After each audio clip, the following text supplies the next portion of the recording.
adik-adik, jumpa lagi bersama dengan Kak Citra di ibadah online minggu ini. Bagaimana kabar kalian? Baik, sehat, pintar, yes!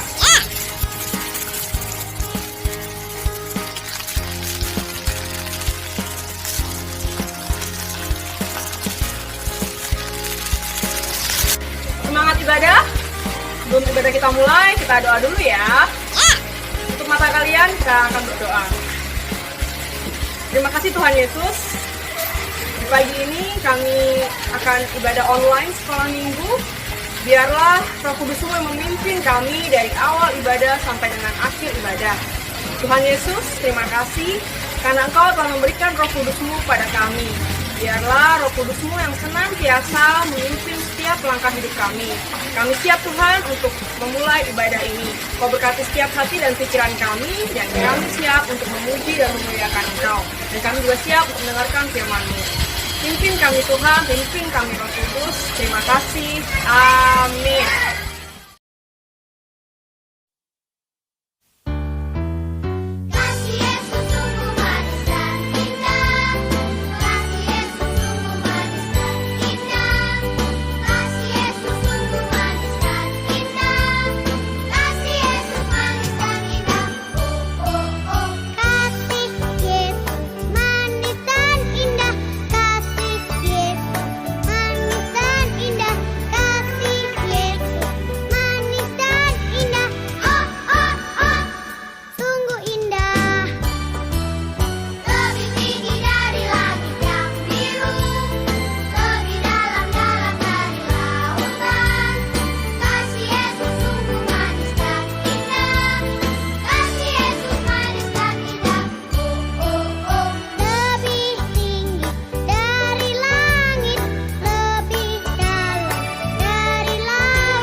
Dengan kuasa Allah Maha Tinggi,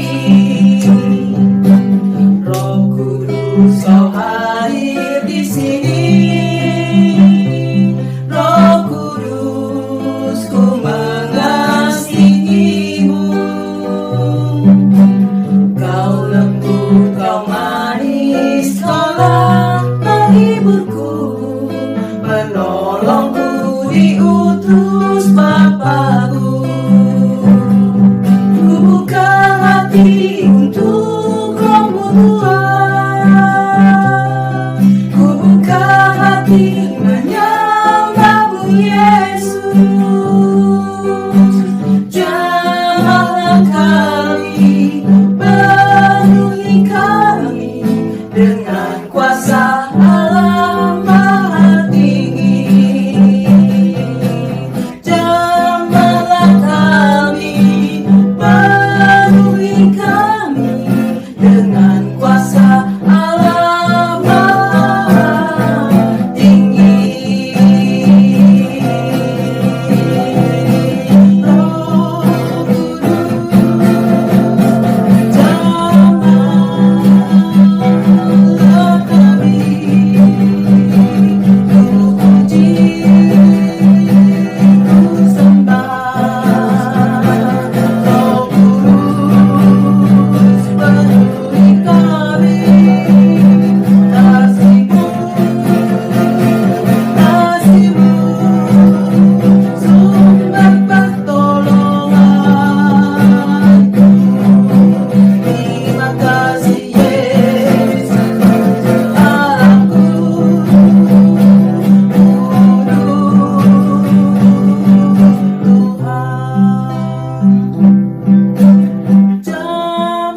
Siapa yang suka loncat seperti Kak Citra? Mau seberapapun tingginya kita melompat, kita pasti akan turun ke bawah juga. Karena apa? Karena kita tertarik oleh gaya gravitasi bumi. Minggu lalu kita memperingati hari kenaikan Tuhan Yesus, di mana hanya Tuhan Yesus yang bisa melawan gaya gravitasi bumi. Tuhan tetap naik ke surga. Dan sesuai dengan janjinya, Tuhan Yesus mengirimkan Roh Kudusnya untuk turun ke dunia ini untuk menyertai kita sampai selama-lamanya. Roh Kudus turun ke dunia ini bukan karena gaya gravitasi bumi, tapi karena Tuhan Yesus sangat mencintai kita, anak-anaknya. Tuhan Yesus memberkati. Rohmu yang hidup penuhiku, mengalir dalamku.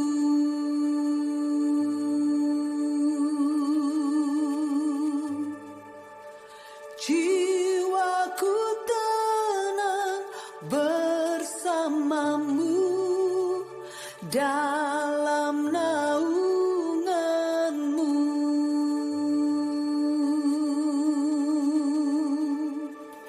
Ku buka hati untuk jamahanmu, berserah penuh di hadiratmu.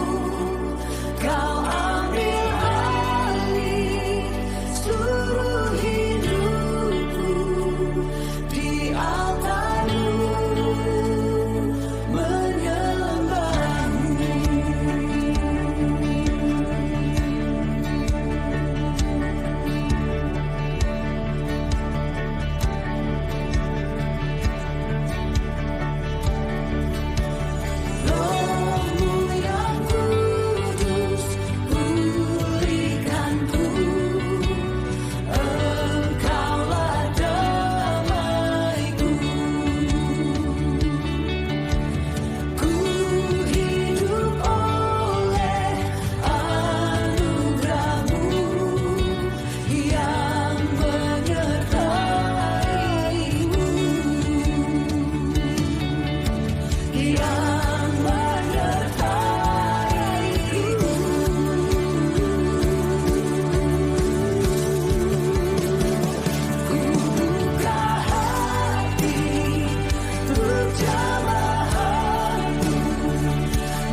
anak-anak, sebelum kita sama-sama menerima firman Tuhan, mari kita akan sama-sama berdoa terlebih dahulu.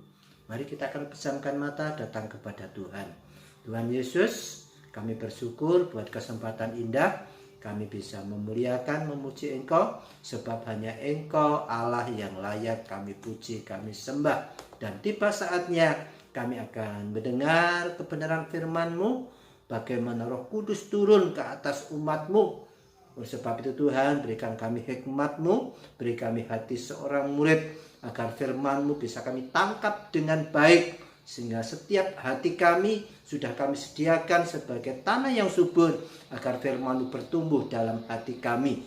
Sehingga Tuhan dengan Roh Kudus yang hadir dalam hidup ini memungkinkan kami bisa melakukan perkara-perkara yang besar bersama dengan Engkau.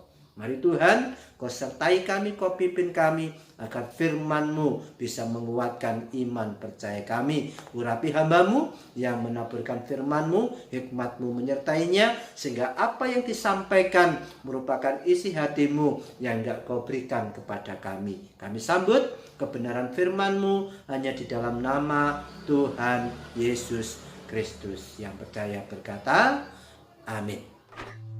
Jika kita pernah mendengar frase Roh Kudus dan kita ingin tahu artinya, dari mana kita harus memulainya? Ya, kita harus memulainya dari halaman pertama pada Alkitab, di mana dunia yang belum berbentuk digambarkan sebagai tempat yang kacau dan gelap ini.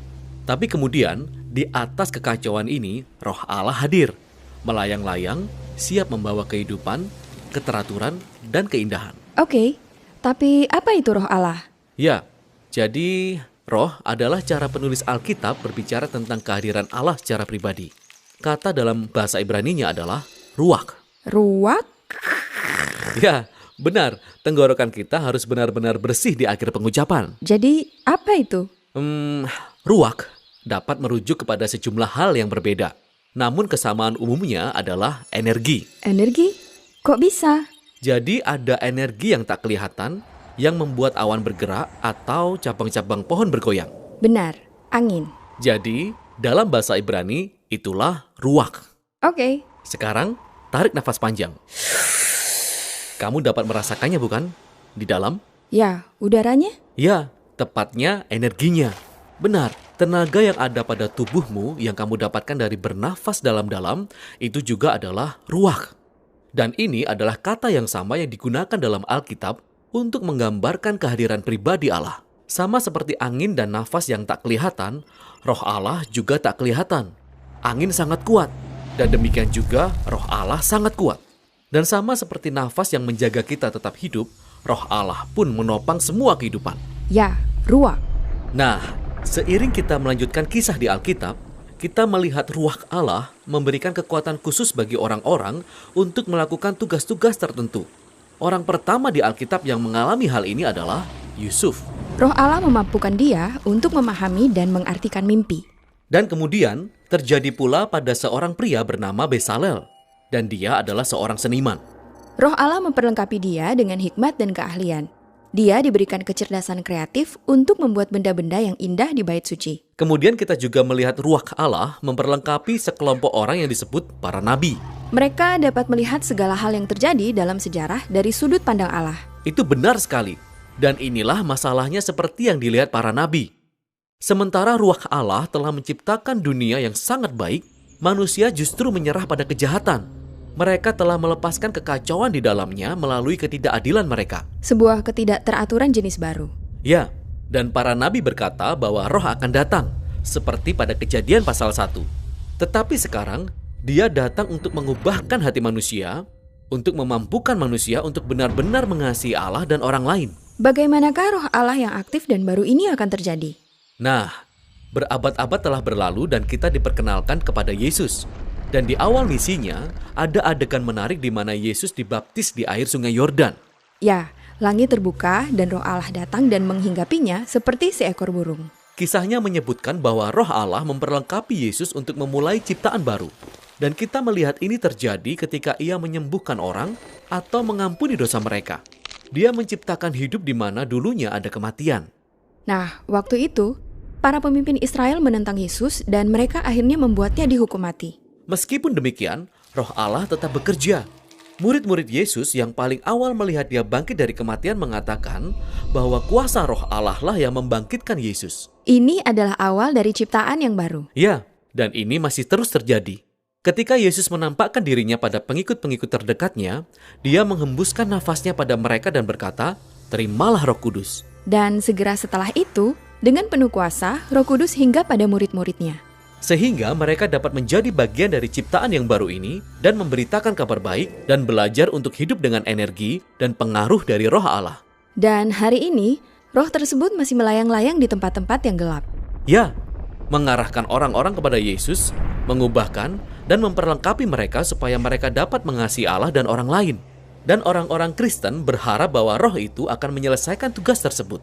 Kisah Alkitab berakhir dengan sebuah visi bahwa manusia yang baru hidup dalam dunia yang baru yang dipenuhi dengan kasih Allah dan roh yang memberi hidup. Shalom adik-adik yang dikasihi Tuhan. Minggu lalu adik-adik sudah belajar kan bersama Kak Cia, bersama Bunda Haini.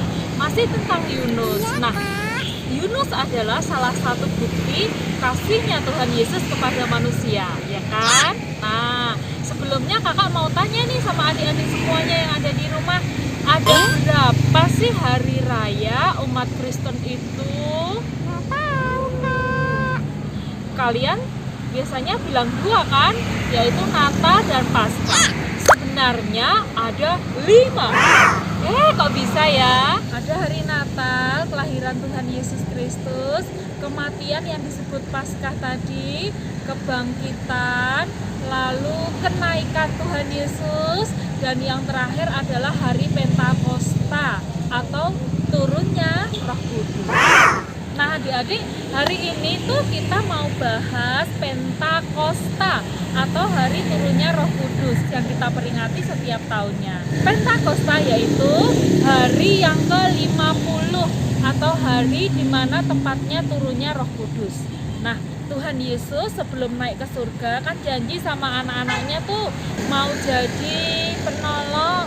Nah, Yesus memberikan Roh Kudus untuk menolong orang-orang, murid-muridnya dan semua orang yang percaya kepada Tuhan, termasuk aku dan kamu. Siap. Roh Kudus turun di hari yang ke-10. Ketika Roh Kudus turun, ada beberapa tanda yang dirasakan.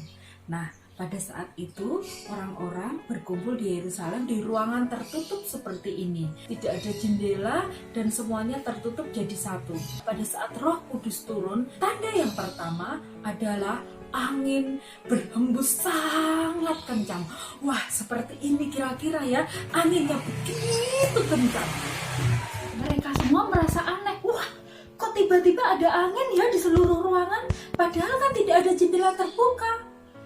Keanehan datang lagi. Mereka semua merasa aneh. Wah, kok tiba-tiba ada angin ya di seluruh ruangan? Padahal kan tidak ada jendela terbuka. Keanehan datang lagi. Belum selesai mereka terheran-heran dengan keanehan yang pertama, tiba-tiba lidah api turun di atas kepala mereka. Anehnya, tidak membakar kepala mereka. Jadi mereka melihat lidah-lidah api itu ada di atas kepala mereka masing-masing dan tidak membakar mereka. Itulah keanehan yang kedua. Adik-adik, tiba-tiba para murid dapat berbicara berbagai macam bahasa. Apakah bahasa yang diucapkan oleh semua murid-murid itu? Nah, bahasa yang diucapkan adalah bahasa yang dapat dikenal oleh orang-orang yang hadir di situ. Ada berbagai macam bahasa. Jadi ada bahasa Parsia, ada bahasa Media, bahasa Elam, Mesopotamia, Yudea, Kapadokia, Pontus, Asia, Frigia, Pamfilia, Mesir, dan daerah-daerah di Libya. Para murid itu yang tadinya tidak bisa bahasa, mereka ternyata dengan adanya Roh Kudus menjadi bisa bahasa mereka. Wah, banyak orang yang terheran-heran dengan apa yang terjadi pada para murid itu. Jadi, apa yang terjadi pada saat lidah api itu hinggap ke atas para murid? Sungguh luar biasa. Roh Kudus dapat dilihat, dari kemampuan para murid-murid tadi yang berbicara dalam bahasa lain. Bukan hanya itu, Roh Kudus ternyata mampu mengubahkan rasa takut para murid setelah kematian Tuhan Yesus menjadi keberanian yang luar biasa untuk memberitakan Injil. Setelah para murid mendapat kuasa Roh Kudus, para murid berani tampil di hadapan banyak orang memberitakan Injil, kebenaran Kristus, dan semua orang yang hadir di situ merasa diberkati. Para murid nggak takut lagi. Banyak memang yang nggak suka kepada Yesus, tapi Roh Kudus telah memampukan para murid untuk meneruskan pelayanan Yesus, yaitu memberitakan Injil ke semua orang. Jadi, memberitakan Injil itu tugasku, tugasmu. Bagaimana caranya ya? Kakak ditemani oleh teman kakak namanya Kipi. Yuk kita ngobrol sama Kipi. Halo Kitty, halo kakak, halo adik-adik. Nah, Kitty, kakak mau tanya, kita belajar kalau yang dipenuhi Roh Kudus itu harus jadi suratan terbuka. Contohnya seperti apa ya Kitty? Supaya adik-adik tahu. Aku tahu. Tunggu ya. Kitty lagi ngapain ya? Kita disuruh nunggu. Adik-adik, sabar ya. Bentar lagi pasti Kitty sudah hadir lagi, sudah datang lagi. Ini kan suratan yang terbuka? Ya nggak gitu juga Kitty. Masa suratan terbuka pakai ini koran, pakai kertas dibaca, bisa dibaca semua orang, nggak kayak gitu. Lalu gimana dong? Kasih tahu dong adik-adik. Nah, suratan yang terbuka itu kita lepas dulu. Kitty tetap kayak Kitty gini, tapi Kitty menggambarkan kasih Tuhan dalam hidup Kitty. Contoh, kalau anak-anak lihat ada orang di jalan itu barangnya jatuh, pas dia naik dipanggil, dikasih tahu Pak atau Bu, barangnya jatuh. Orang kalau lihat nggak dipek dewe, kan kadang ada gitu, atau uang gitu ya, dipek dewe. Orang kadang akan lihat, wow, si Kitty anaknya Tuhan Yesus, hatinya baik. Itu jadi suratan yang terbuka adik-adik. Nah, ada juga misalnya kalau di rumah disuruh mama atau papa bilang, bentar, masih main game, masih main HP. Nah, itu juga nggak jadi suratan terbuka. Kalau disuruh mama papa bilang, siap, laksanakan, lakukan langsungan, HP-nya ditaruh, game-nya ditaruh, itu namanya suratan yang terbuka. Jadi orang bisa lihat dalam hidupmu, orang bisa lihat dalam dirimu, ada Tuhan di situ, ada kasih. Anak-anak yang dikasihi Tuhan Yesus, dengan para murid dipenuhi oleh Roh Kudus tadi, maka janji Yesus mau naik ke surga juga dipenuhi. Wah, Yesus gak lupa ya ternyata dengan janjinya. Dan yang lebih hebat lagi, Roh Kudus telah membuat para murid berani mengabarkan Injil sehingga mereka bisa menyebar. Dengan gagah berani, Petrus dan murid-murid yang lain memberitakan Injil kepada setiap orang yang hadir. Sehingga saat ini pun kita juga bisa merasakan Injil Yesus. Luar biasa bukan? Nah, sekarang adik-adik kita akan mempraktekkan ciri orang yang dipenuhi oleh Roh Kudus. Kita akan mempraktekkan bahwa Roh Kudus mampu mengubah kehidupan orang menjadi lebih baik karena tuntunannya. Di sini kakak punya telur mentah. Telur mentah ini melambangkan kita. Lalu kakak juga punya garam. Garam dapur ini melambangkan Roh Kudus, dan di sini juga ada air yang melambangkan dunia ini. Nah, kita ketika tanpa Roh Kudus, kita masukkan ke dalam dunia ini, akan ada di bawah, yaitu kita ikut dengan arus dunia ini. Kita akan praktekkan yang kedua dengan Roh Kudus. Yang kedua, kita akan masuk ke dalam dunia, tapi kitanya sudah dipenuhi dengan Roh Kudus. Kalau nggak ada Roh Kudus tadi, kita ikut masuk ke dalam arus dunia ini. Kita masukkan garamnya, Roh Kudus, kita aduk dulu sampai larut teraduk ya adik-adik. Kita aduk sampai larut seperti ini ya adik-adik. Garamnya yang banyak ya. Lalu kita ketika dipimpin oleh Roh Kudus seperti ini, kita masuk. Wow, kita melayang. Nah, ini loh adik-adik, ketika kita ada Roh Kudus di dalam hati kita, kita tidak sama lagi dengan orang-orang yang ada di dunia ini.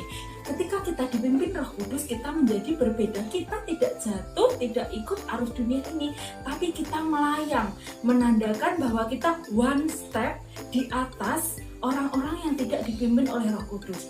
Caranya, contohnya, tadi sudah sama Kitty. Nah, yang sederhana apa sih? Ngomong kotor, miso itu kalau orang biasa gitu kan, ya miso biasalah, lucu-lucuan, tapi itu nggak lucu sama sekali. Berkata jorok itu dilarang Tuhan Yesus, yang dikatakan harus yang memberkati. Nah, kalian dimulai dari sekarang nggak miso, nggak ngedumel, itu juga contohnya tidak ikut arus dunia ini. Dan bisa juga kasih tahu teman, kalau temannya suka marah, suka miso, dikasih tahu, jangan miso-miso, itu dosa, nggak boleh sama Tuhan. Kalau Roh Kudus ada dalam hidupku, Roh Kudus ada dalam hidupmu, kita adalah anak-anak pilihan Tuhan. Jika kamu berani berpikir, berkata, berucap, bertindak apa yang benar, maka Roh Kudus sudah bekerja di atasmu. Kamu seperti murid-murid Tuhan Yesus tadi. Kita akan buka ayat hafalan kita, Roma 8 ayat 14. Semua orang yang dipimpin oleh Roh Kudus adalah anak-anak Allah. Sekali lagi ya dengan kakak. 1, 2, go. Roma 8 ayat 14. Semua orang yang dipimpin oleh Roh Kudus adalah anak-anak Allah. Ini dia contoh pengkabaran Injil. Kita di dunia itu hidup kudu golek kepastian. Ya gak ning donya ya gak pasti.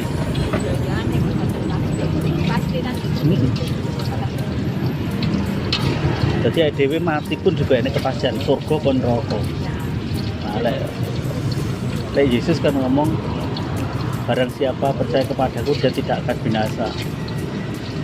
Tidak ada seorang pun yang dapat datang pada Tuhan kalau tidak melalui aku, karena dia jaminan lewat aku selamat. Untuk kelas kecil kita siapkan di sini kertas apa saja, kertas gambar boleh, kertas manila boleh yang tebal ya. Lalu gunting, alat tulis dan juga pensil warna atau spidol. Caranya adalah pertama kita gambar pola api ya seperti ini. Lalu kita isi dalamnya, kemudian kita warnai. Setelah kita warnai seperti ini, warna api, kita gunting ya adik-adik, nanti jadinya akan seperti ini. Kemudian kita buat mahkota. Nah, kertas dilipat jadi 2 lalu digunting, akan jadi seperti ini.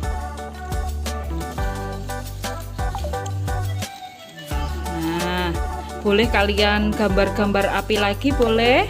Kemudian kita tempelkan kertasnya tadi di depan.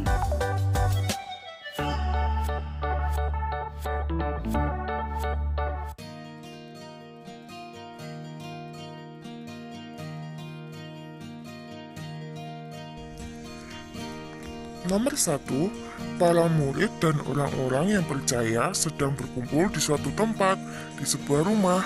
Kisah turunnya Roh Kudus pertama-tama ditandai dengan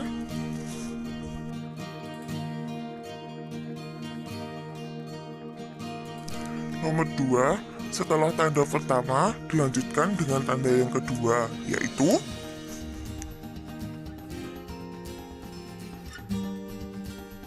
nomor 3, setelah lidah-lidah api turun ke atas para murid, tanda yang lain adalah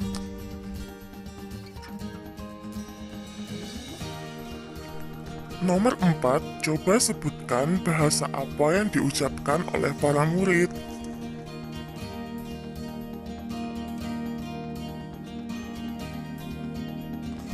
Nomor 5A, bila Roh Kudus ada dalam diriku, maka aku akan melakukan.